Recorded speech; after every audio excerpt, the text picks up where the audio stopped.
Yeah, big game. Obviously, we're trying to make sure their bodies, get back and get right, for the last stretch. So, I think we just got to make sure that we're not comfortable. It's really easy to get comfortable when you've had success and nobody tells you how good you are. And we're trying to fight against that, but that's challenging. Human nature comes into effect. Human nature, there's a reason it's challenging. And they're coming in here pissed off. So if we're not prepared to play a team that's pissed off with everything on the line, it's not going to be pretty. Sam and Jordan said that they weren't too pleased with that little video you put together of everyone saying positive things with that competitive nature. What do you think of that? Yeah, I mean, I'm trying to show them that it doesn't matter. Like the same people who say bad things, same people who say good things. Nobody knows who we are but us. Right? Nobody controls our destiny but us. Right? You can only control what you can control, and we got to get an edge about us. I didn't like our edge today. I think we're a little bit too comfortable.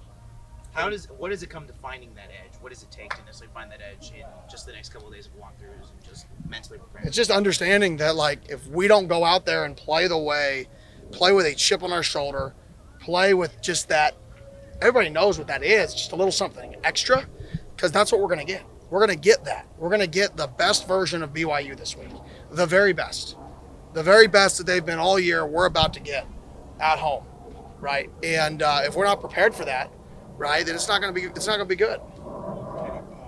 Parker Jones and some other ASU people stepped up to Jordan Crook and Lamar.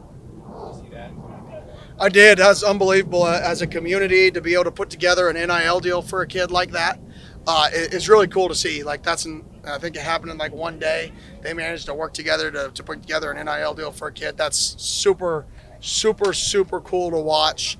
Not people that, are worth hundreds of millions or billions, just the average person who loves ASU and the average group of people coming together to put an NIL deal together for a kid is really cool. What about just Jordan Crook's season that he's had first year here? Awesome season. He's physical. He battled a crazy injury early in the season and for him to come back from that, and he plays the game with so much passion. That's one of the reasons we've had the success that we've had is just the type of people we like. Kandika, Crook. You look at the guys you just added, Watley, Keyshawn, Cyrus, Rouser. You talk about all these dudes who just play this game with this edge and this violence and this passion. Those aren't even the kids that were on our team last year. Those are just the kids that we've added. We've added the right types of kids, and he's one of them. And we got to be able to channel that and find that here in the next couple days. What is the key at hitting on the portal guys? Because everybody's a good player. It's in the portal, but hitting the right guys for you. Saying no a lot. I talked to him on the phone. No. Well, he's the best guy. Cool. He's the most talented guy, but no. You have to be, it's so hard to say no. The hardest thing is when you see talent, naturally you as a coach think that, you can create and make this guy something that other people couldn't. The reality is there's a lot of really good coaches out there that are trying to do the same thing we're doing. If you think you're that much better than everybody else, you're probably wrong. And you better realize that. And you better find people who are wired the way you want them to be wired mentally. Because at the end of the day, this is an ultimate team sport. And you got to say no more than you say yes. And what's pretty cool right now is the amount of people that are hitting us up, in the high school ranks right now, that want to come here again. And we're pretty much full. And it's awesome. And it's pretty cool to be able to we're full. We got our people that we're rolling with. We love the group of guys that are in our class. And yeah, there are a few positions that we would add to, but not really.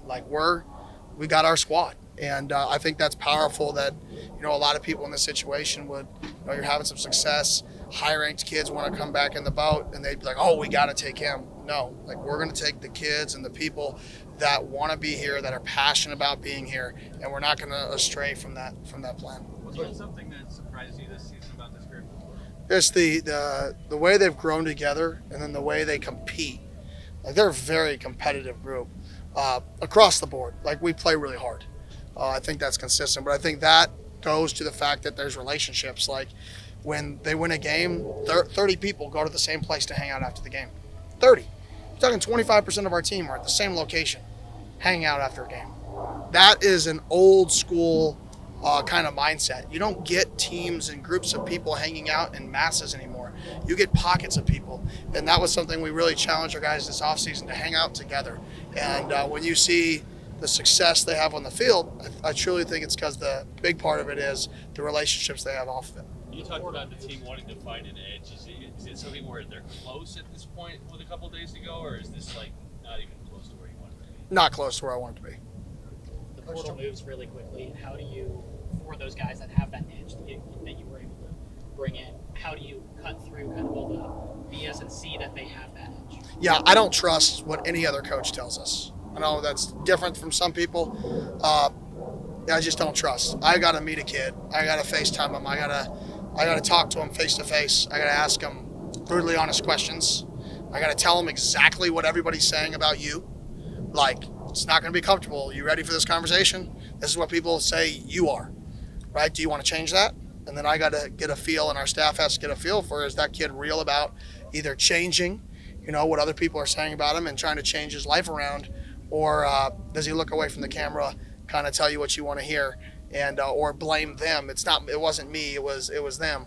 And you got to be able to weed through all that quickly with just really transparent, honest, straight to the point conversations. What do you see in the BYU quarterback, and how do you contain him? Yeah, I mean, makes plays. He reminds me of Taylor Kelly.